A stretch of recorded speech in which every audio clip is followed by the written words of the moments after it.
in the audience.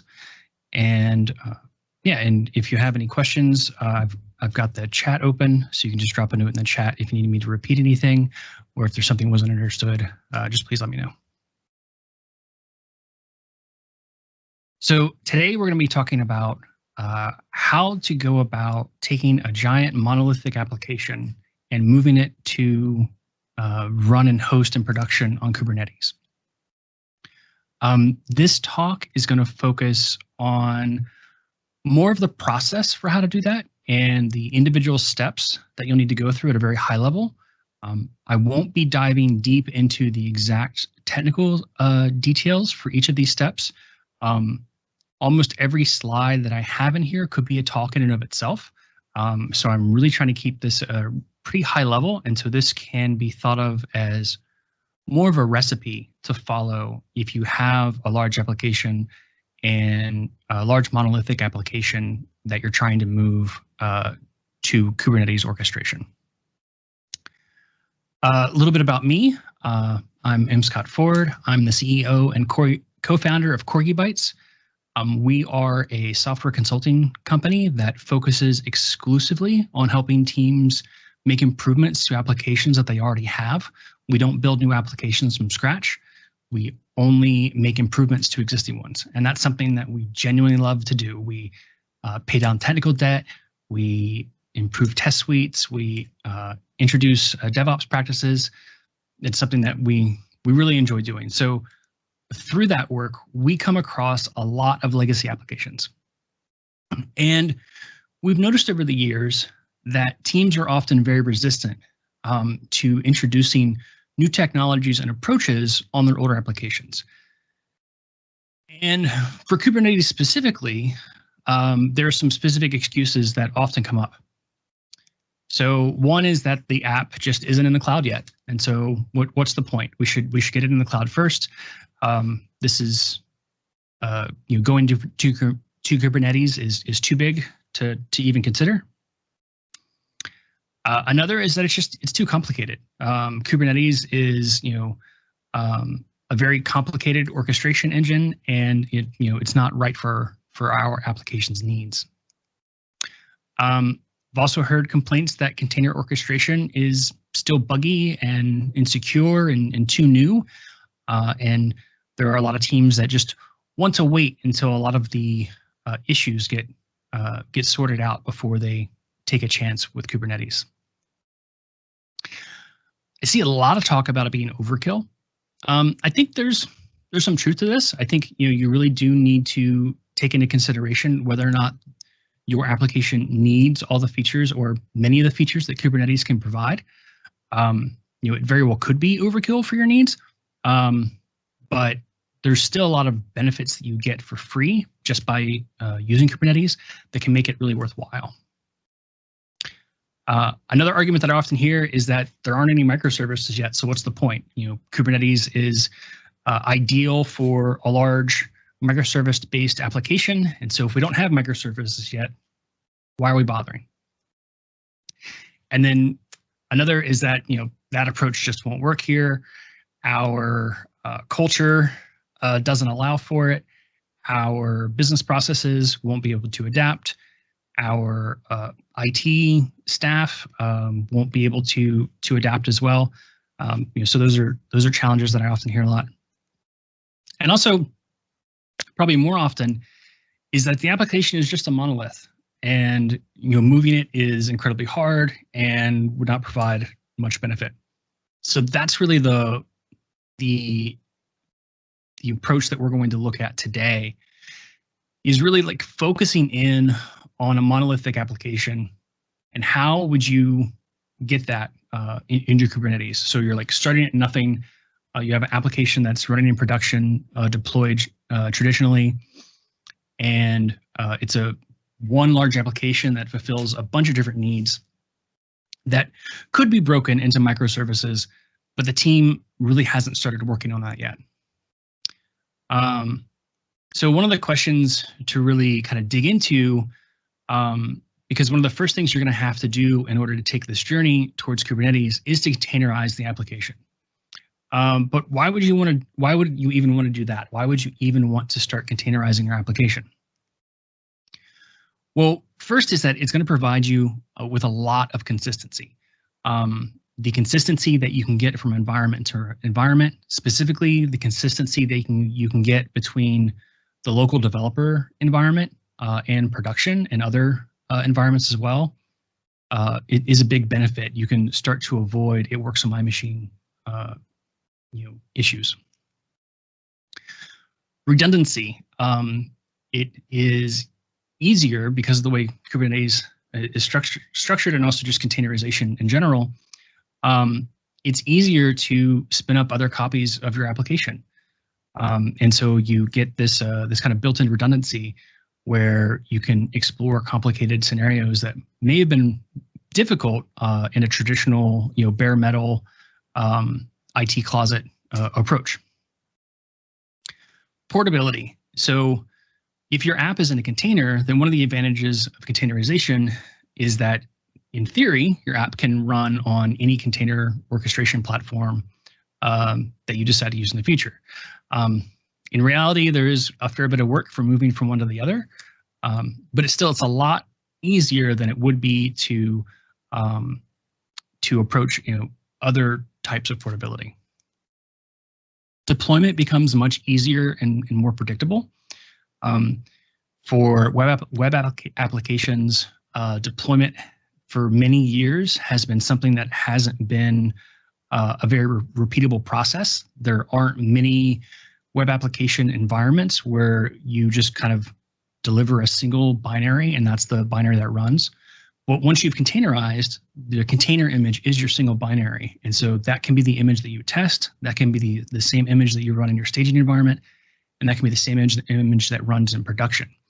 So you do get some confidence about the thing that you're deploying being the same thing that you've tested. And it also starts to open up pathways to be able to decompose your application into smaller chunks and have these smaller chunks each have individual responsibilities and start having them work together that way. So awesome, that sounds great, but how do we go about doing it? So that's what we're going to dig in for most of the presentation that remains.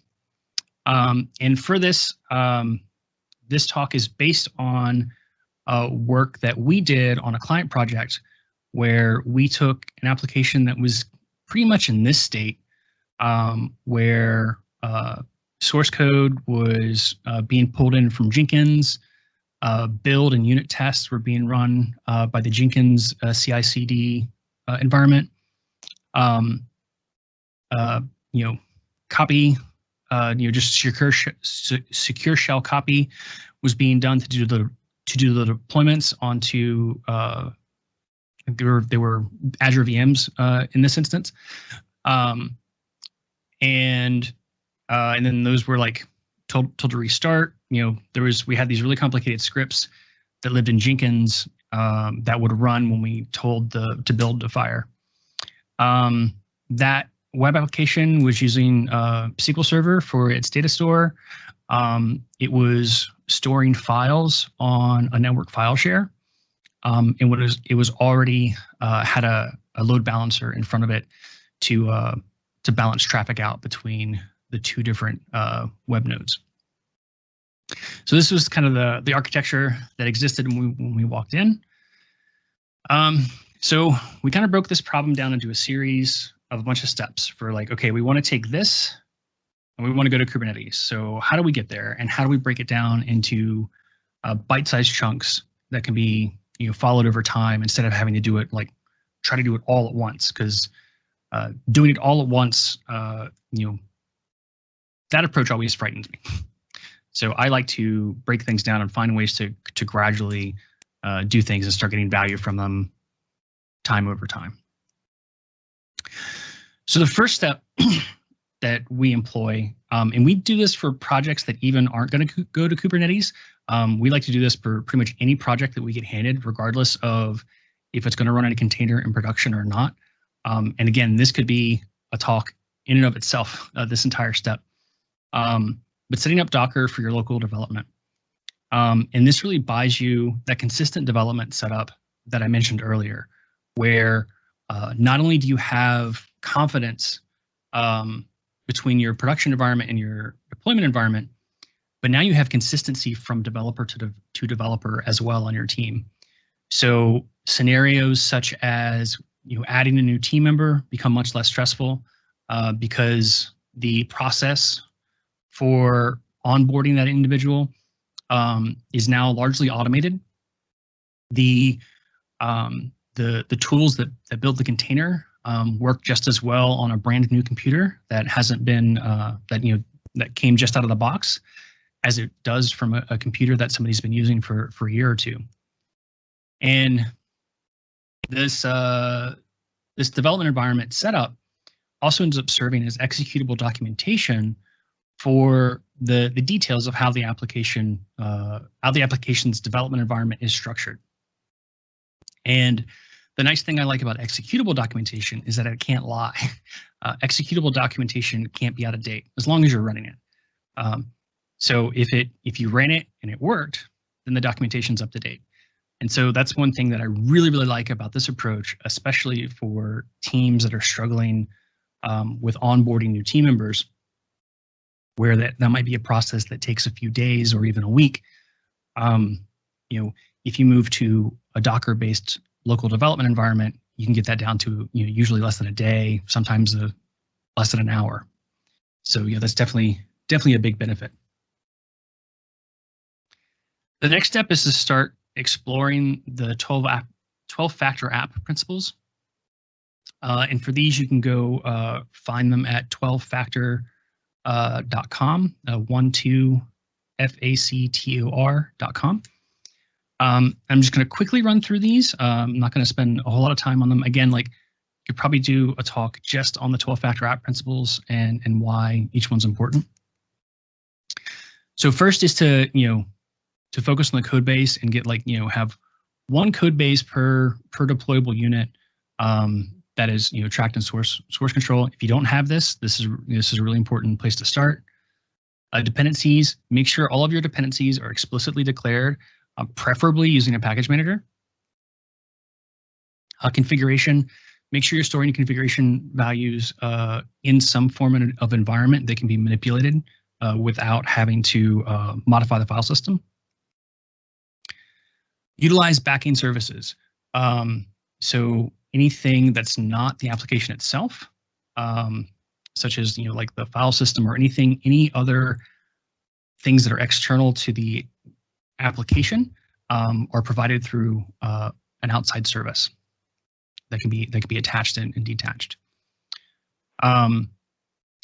Have very separate build, release, and run stages as part of your process. Execute your application as one stateless process. The idea being that you could have multiples of those processes, and because each one is stateless, then you gain the benefits of being able to scale out horizontally.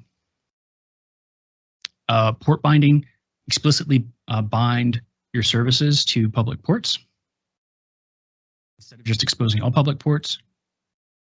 Concurrency, this kind of goes back to a process where you can kind of scale out the model. I mentioned that already. Disposability, those processes can just be destroyed. So they start up quickly, they shut down gracefully, they are designed to be created and destroyed at whim. Move in the direction of dev prod parity, where I already talked about this. Logs, treat your logs as something,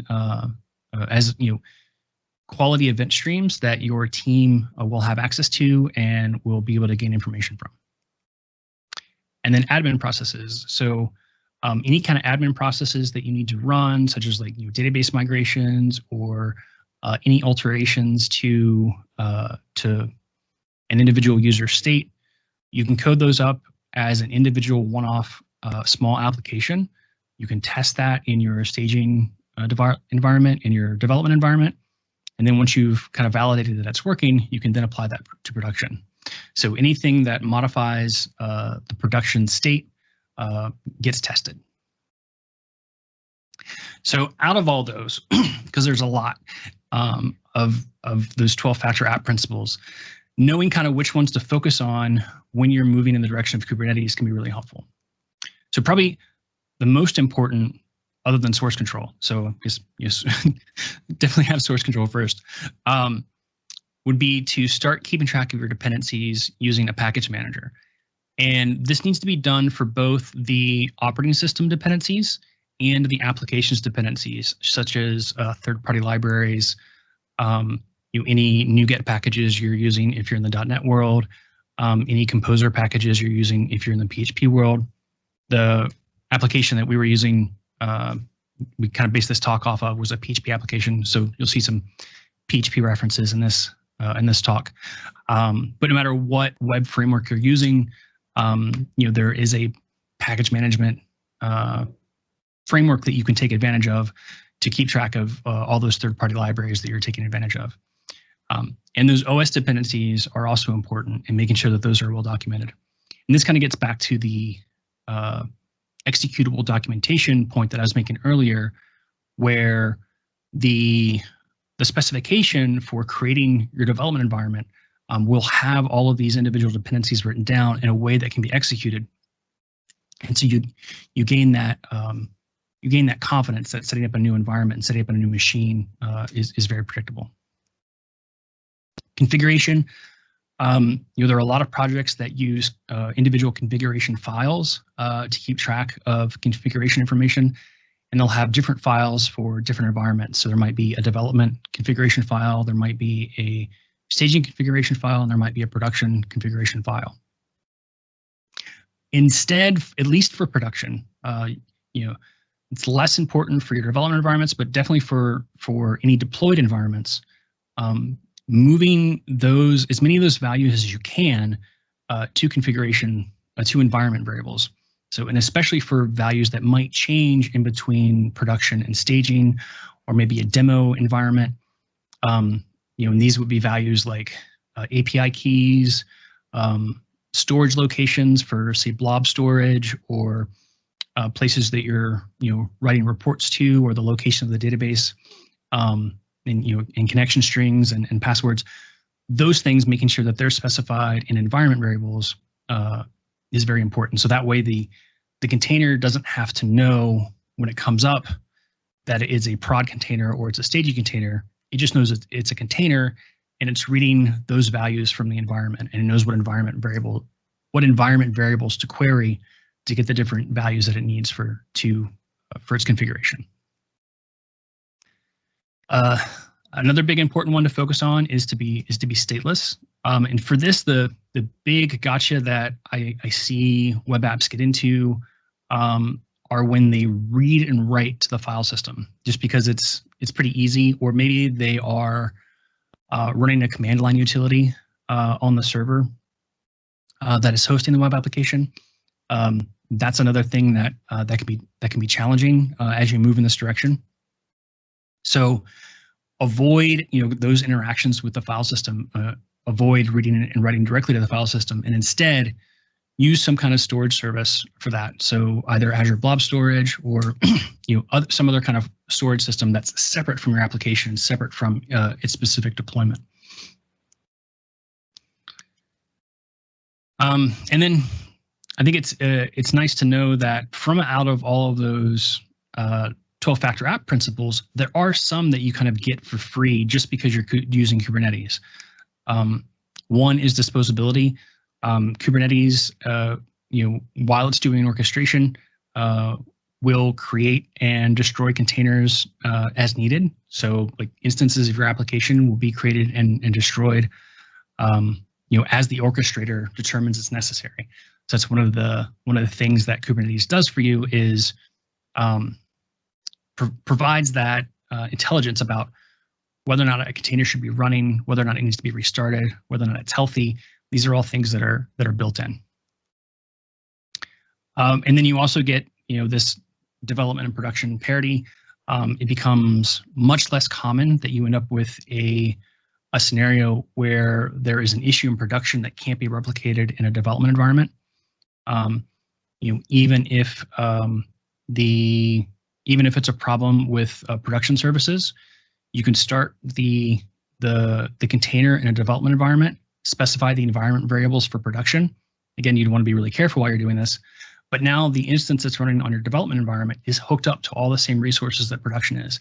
And so you can attempt to recreate the issue that is happening in production inside your development environment and be able to take advantage of all the development tools and features, debugging, any kind of tracing, other analytics that you might be able to add in your local environment easily that might be more difficult to add in a production environment. So it becomes much more possible. So after you've dove in and familiarized yourself with the 12-factor app principles, next is important to really kind of build a proof of concept. So first here is to really kind of dive in and learn the concepts of Kubernetes. And there are a lot of individual concepts that you need to get smart about. The official documentation for Kubernetes is very thorough. There are a lot of really good books out there. But I think what I found overwhelming when I was first learning Kubernetes was just the amount of terminology that I needed to learn. Clusters, pods, containers, controllers, services, replica sets, nodes, and understanding what those things meant within the context of Kubernetes. Because some of those terms, I knew what they meant in other contexts, but knowing what they mean for Kubernetes becomes very important. The other thing, while you're building out a proof of concept and starting to experiment, it's really important to start small. There's official Docker container image called just Hello World, and this can be pretty helpful for making sure that things are running when you're running correctly when you're testing them. It can also be really helpful to build your own sample image that has a web page in it that spits out some information that would verify that the database is connected correctly, that other services are wired up correctly, but really just a really small stand-in for your application. So using the same web framework that your production application is using the same database engine, things of that sort, so that you can experiment with making sure you've gotten those connections tied up. And this will help you kind of build a pretty much a health check for that application. And this can be something that you then utilize later for helping Kubernetes determine whether or not the app is healthy. So this could be a really useful thing to not only build as part of the proof of concept, but what you can keep around and provide some lasting value. Next is to just start trying things.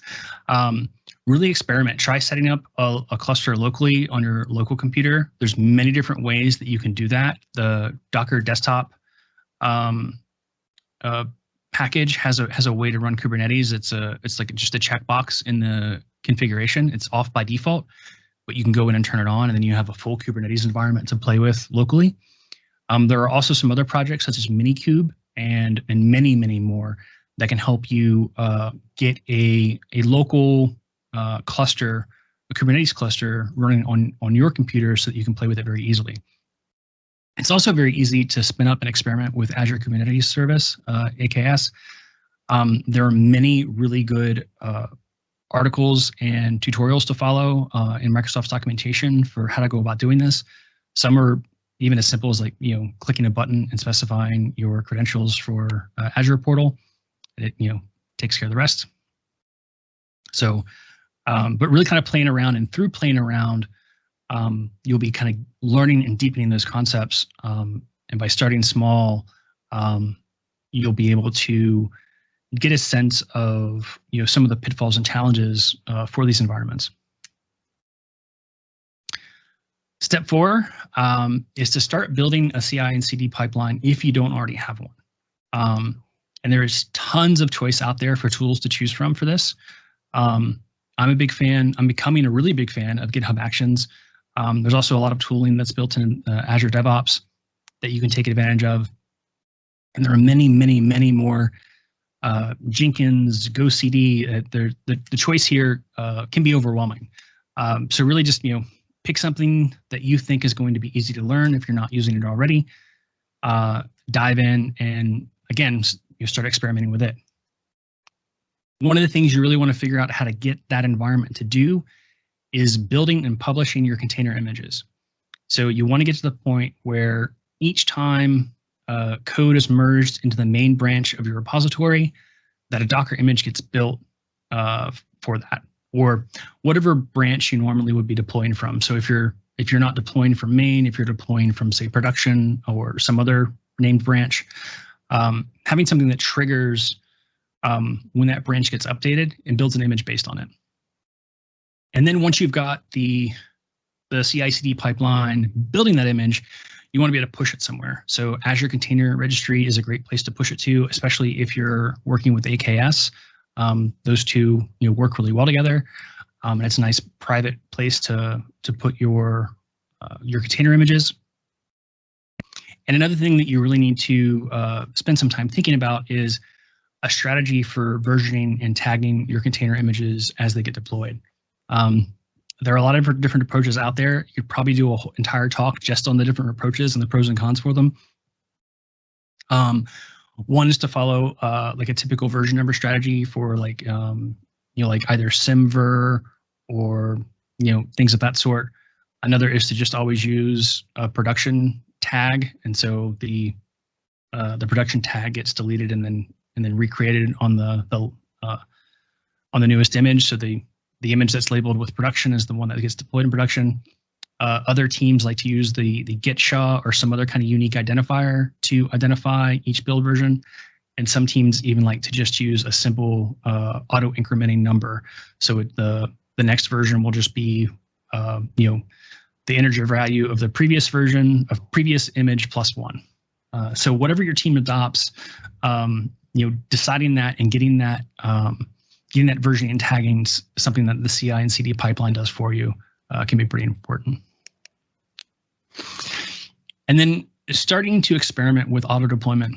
Auto deployment can be really scary, especially for teams that don't have confidence in how their test and their build process is working. So the staging environment is a great place to start experimenting with those concepts because it's relatively safe. It's kind of designed for failure. That's a safe place to introduce failures as the staging environment. So you can start experimenting with having the CI/CD pipeline automatically instructing Kubernetes to start using a newer image and having it roll out a new deployment of your containers.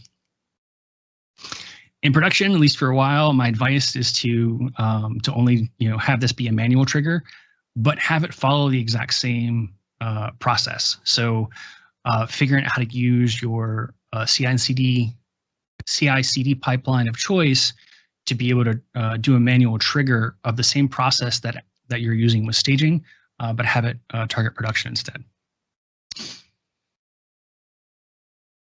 So then, kind of comes the fun. Well, I don't know. The fun part is to really start iterating and adding in layers of complexity about Kubernetes and really familiarizing yourself with more and more details of it. One of the first things that you'll need to start to figure out is some kind of Ingress controller and load balancer. So an Ingress controller is a service that gets installed into your cluster that routes outside traffic from outside the cluster to inside the cluster. You can think of a Kubernetes cluster as almost being its own private network. And the role of the Ingress cluster is to have a publicly visible port that traffic will get routed through into the cluster. And so this kind of helps implement the port binding step from the 12-factor app principles. There's some choice for this. There's been a lot of work on building out support for being able to use an Azure Application Gateway as an Ingress controller. This is something that just went, I think, generally released live in March, early March. And so I think that it definitely has some advantages because this can be something that's pretty complex to set up. It's, I think, one of the more challenging aspects of Kubernetes. But if you don't like the choices that are made by that approach or by approach from another vendor, you can install different Ingress controllers directly into your cluster. There are some that are based on using Nginx as a reverse proxy. There are some that are based on using other HA proxy based tooling. So again, there's a fair bit of choice out there for you to explore. Auto scaling is something to start experimenting with, because that's probably one of the things that really drew you to Kubernetes in the first place, is to be able to scale up and scale down in response to demand. There are two different kinds of clustering to keep in mind with a Kubernetes environment. There is cluster scaling, or cluster auto scaling, and this is where you increase the number of nodes that the cluster is running on. So if you start out with like a 2-node Kubernetes cluster, then it would be adding another node, another compute resource to handle compute requests. The other approach to scaling is to do horizontal pod scaling, and this is more similar to adding another process that's handling requests. So if the cluster autoscaler is kind of similar to like adding another CPU, if you're imagining a computer at your desk, then the horizontal pod scaling approach is more like adding an additional process that's running on those CPUs to handle requests. So you want to make sure you explore setting up both of those and figuring out which approach is going to work best for your team. There's lots of different metrics that you can base this on, and again, this is something you could probably do an entire talk on.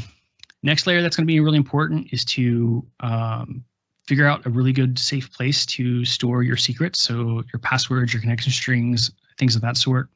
Azure Key Vault is a really good source for this, a really good solution for this. And there is a really good support built into Kubernetes for using Azure Key Vault as a storage provider for Kubernetes secrets. Secrets are a first-class entity in Kubernetes. So that's one of the things that you get for free inside of Kubernetes, is a way to manage secrets across your application and across your environments.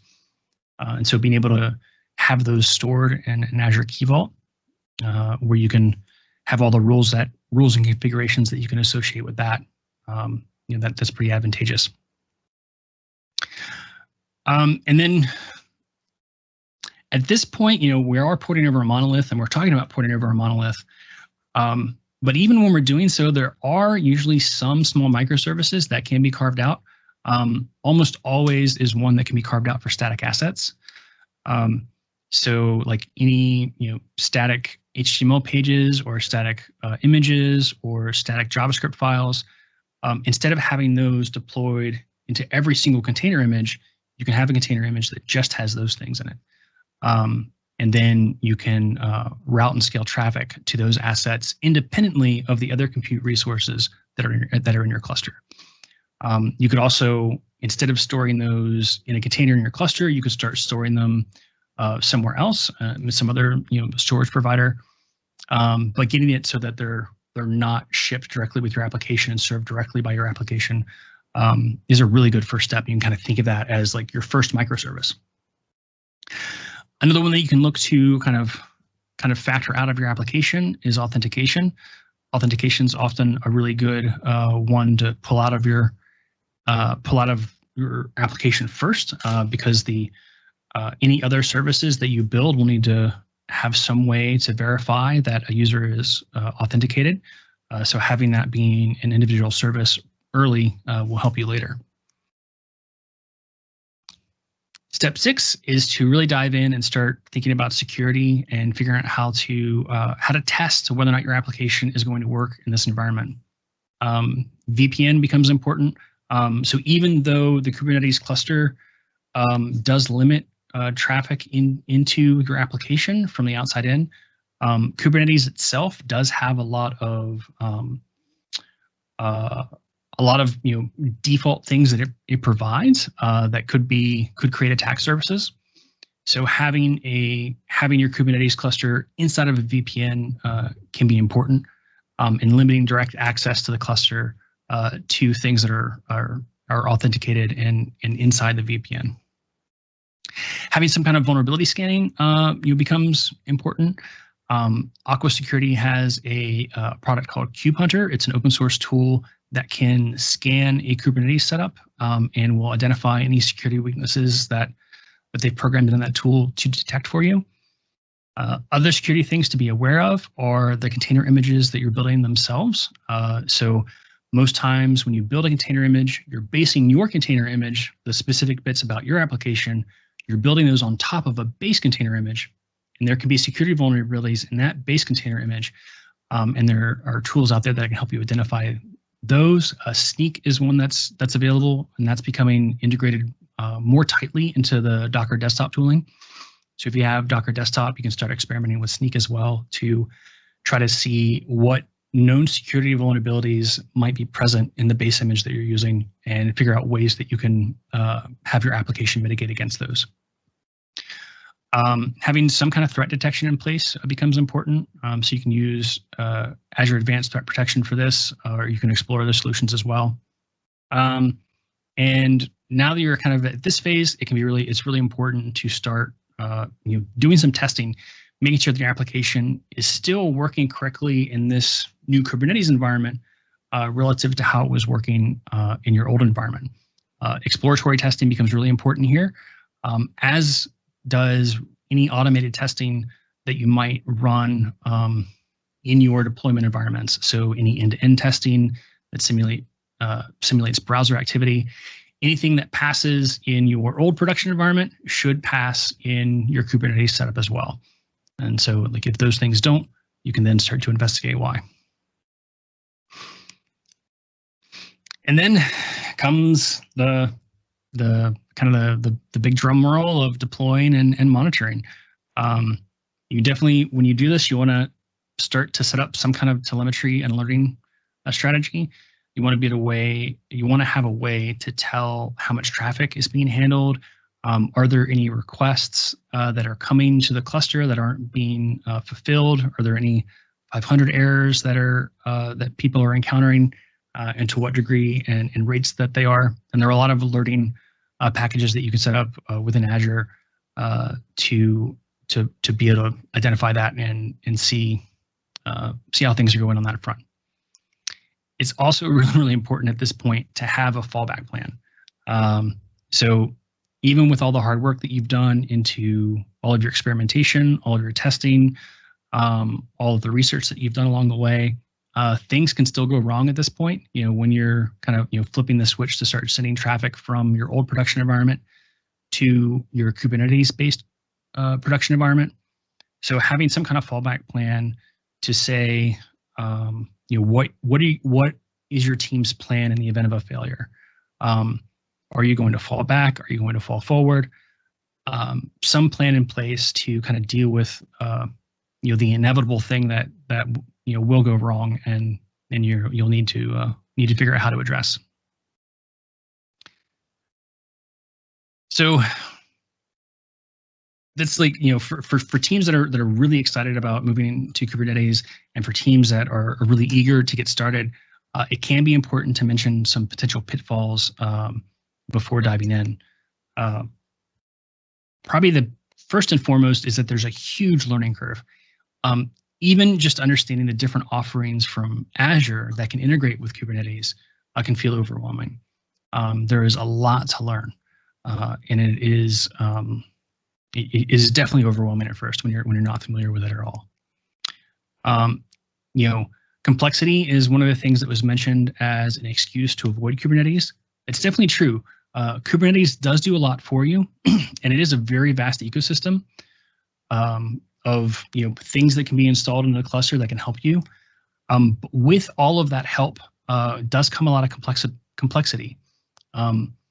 You will start to find it harder to reason about what part of your application is fulfilling certain requests versus, is it code that you can control that is performing a specific action, or is it code that's provided either by Kubernetes itself or by something that you've installed into the cluster? That becomes something that's much more difficult to know as you start to take advantage of Kubernetes. Reliability and performance, and this one is a little, can be surprising at first, because a lot of the reasons that people want to adopt Kubernetes is to try to get better reliability and better performance. However, It can take some trial and error to find the right balance between the size of your cluster nodes. So, what compute resource, the size of the compute resource that you use for an individual node, how small or how large in terms of virtual CPUs and RAM that each node provides to Kubernetes. Finding the right balance there for your application can definitely take some trial and error. And then also for each of those clusters that you have, so each of those nodes in the cluster, how many instances of different containers can those nodes handle? So especially for Monolith, how many instances of that monolith can you have running on an individual node? Is it only one? Is it two? Is it three? And really kind of identifying those limits definitely takes a lot of experimentation. And performance of your application can suffer a little bit from an end user's perspective while you're figuring that out. Tooling, again, this is kind of part of the learning curve. There are a lot of different tools to learn. kubectl, Helm, Kustomize, and there's tons more. There are some Kubernetes-specific IDEs that are emerging. These can help, especially as you're learning, because they give you a very graphical way to visualize what's going on inside of the Kubernetes cluster. It can make it a little bit easier to navigate the different parts of Kubernetes instead of just interacting with Kubernetes via the command line with kubectl. So eventually, this was the journey that we went on for this application that we based this presentation on, and this is the state we ended up in after all of that work. We had an Ingress controller that so we had the Kubernetes cluster was built out, secrets were being stored in Key Vault, logging and telemetry was being provided by Azure Monitoring. We moved session storage into Redis, so we were able to keep track of where sessions were inside of Redis instead of keeping them inside of the SQL database. The SQL database from before was the same SQL database that we were using. The network file share that was being used for storing files was replaced with Azure Files instead. So it was good that the application was already kind of depending on an outside service for that in terms of a network file share that is definitely going to be up and consistent from application instance to application instance. But we wanted more reliability, so we moved that to the Azure Files as the document store. We kept using Jenkins as the CICD pipeline, and just pretty much just gave it additional responsibilities. So it now builds the container image. In addition, builds and pushes the container images to the Azure Container Registry. In addition to performing our automated build and automated tests. The Ingress controller we ended up installing directly into the cluster and using one that's based on Nginx. We did break out a separate authentication service, and we also ended up with a background worker process that runs relatively infrequently for scheduled jobs and things of that sort. So that's the state that we ended up in. I definitely think that we gained a lot. It was a lot of hard work. I think it was certainly worthwhile for us to get to this state. It did take time. It did take patience. It did take a lot of experimentation. But now we do feel like the application is much more reliable, much more stable, and we now have a sandbox where we can start to decompose this large monolith into individual services. And we've already got the framework set up for those services to interact and discover each other. So that's it for me. Here's my contact information if you'd like to get in touch after the talk. You can find me on most places on the internet as just mscottford, all one word. You can also find me over at the legacycode.rocks community, where I host a every other week podcast that comes out where we talk about all things legacy code, and just we're really passionate about legacy code, so that's one of the things that we dive in and we talk about. We also have a weekly virtual meetup group The timing might not work all that awesome for a European audience. It's probably going to be rather late. We host those at 1 p.m. U.S. Eastern Time every Wednesday. So if you happen to be up that late and would like to join us, we would love to have you and say hi. So that's it for me. I'll stop sharing. Figure out how to stop sharing.